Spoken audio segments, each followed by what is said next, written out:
My name is Troy with Sasquatch Gun Oil, and today we have another cleaning video demonstration. Today's gun is the Springfield Armory SA-35. This is a clone of the FN High Power designed by John Moses Browning. This gun's got a little bit of history, kind of a unique history. It's the original High Power came about because of the French request to kill a man at 50 yards. This was right after World War I, before World War II.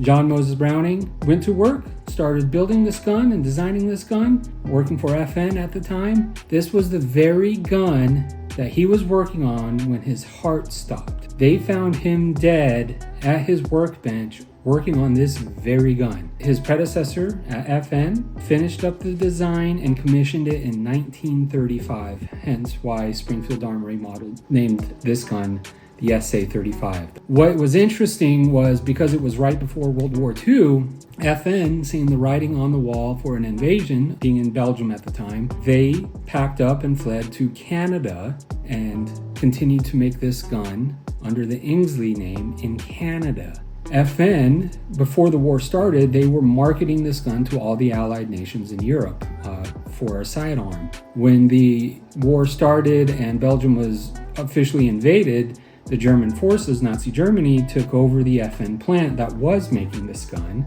and started to make this gun for the Nazi forces. Only they decked it out with the Nazi swastika on the side, they changed the lettering to German, and started issuing the gun to German forces. In addition to FN or Ingsley making the gun for Allied forces during World War II. The Americans were using the 1911s. As the war progressed, you saw German forces and Allied forces shooting at each other with the same gun designed by an American. Kind of an interesting history. It's a very fun shooter. This particular gun has a magazine of 15 round capacity. It is a single action. As you can see, you pull the trigger, it's not going to fire. A lot of similarities to the 1911, but a lot of differences as well. So we'll pull back trigger like the 1911. This one swings on a pin, on a hinge, basically. In order to clean it, you first have to make sure it is clear. It's easiest to cock the hammer. It makes it easier to rack the slide to the rear. So you rack the slide to the rear, and you can see there is no ammo in the gun. The magazine has been removed, but there's still no ammo. Put that off to the side. In order to field strip this gun, you'll see on this side, right here, there's this little notch that the safety selector can't quite go into. In order to take it apart to field strip it, you have to push the slide back and get that safety selector up into that slot right there.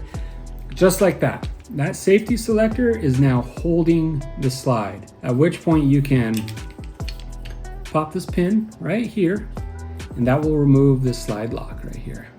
So let's do that. And out it goes.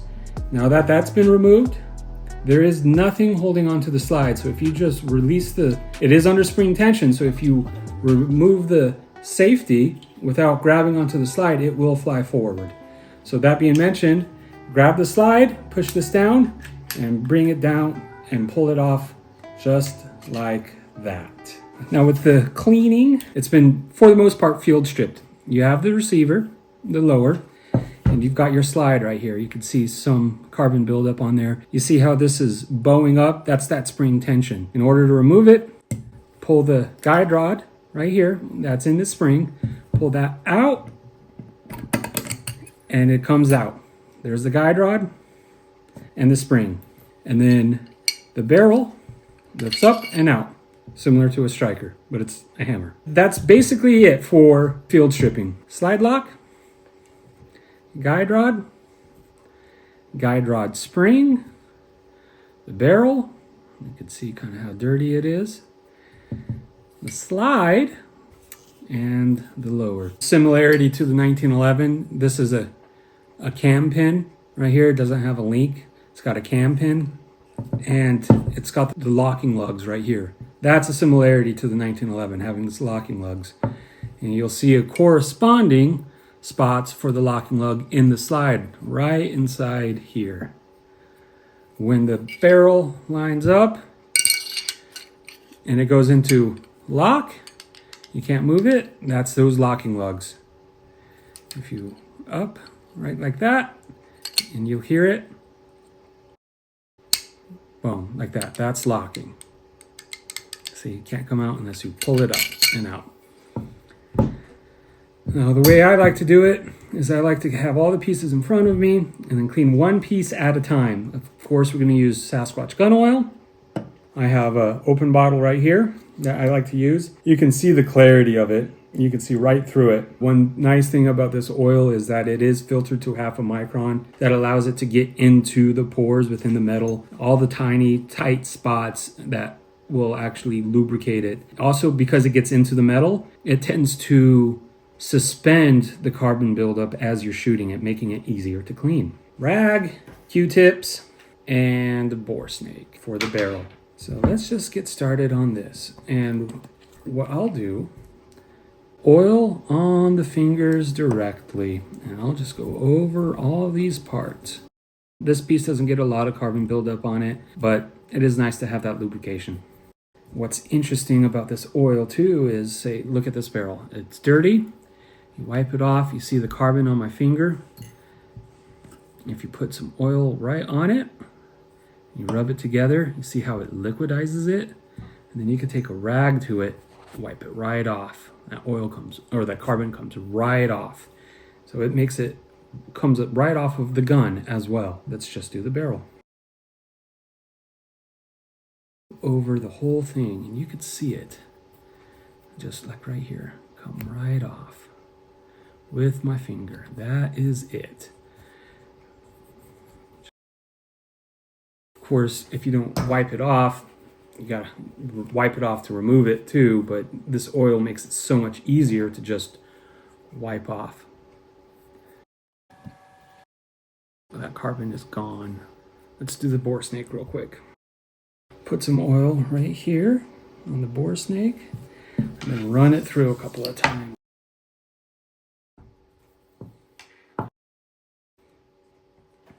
Now, the guide rod. Same thing with the spring. You can see some carbon right here on this finger. Some oil on it. You rub it together. Because it is a smaller area, I'll use some Q-tips for this, or it's got some tighter areas.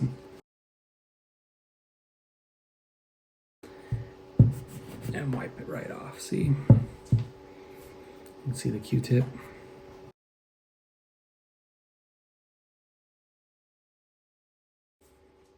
Just like that.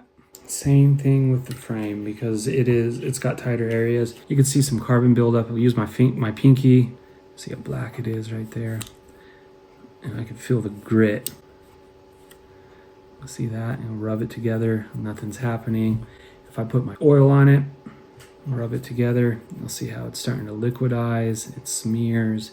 And then you just take a rag and it comes right off. See? Just like that. Get some oil on every part that has metal moving parts on it. Then wipe it off. Wipe off the excess. This gun is a fun gun to shoot. The SA-35, or the high power in general, has got a military lore to it. It's a great gun. It's popular around the world. It's just not as popular in the United States because, well, we have the 1911 here, which has won us 2 world wars. Can't beat that.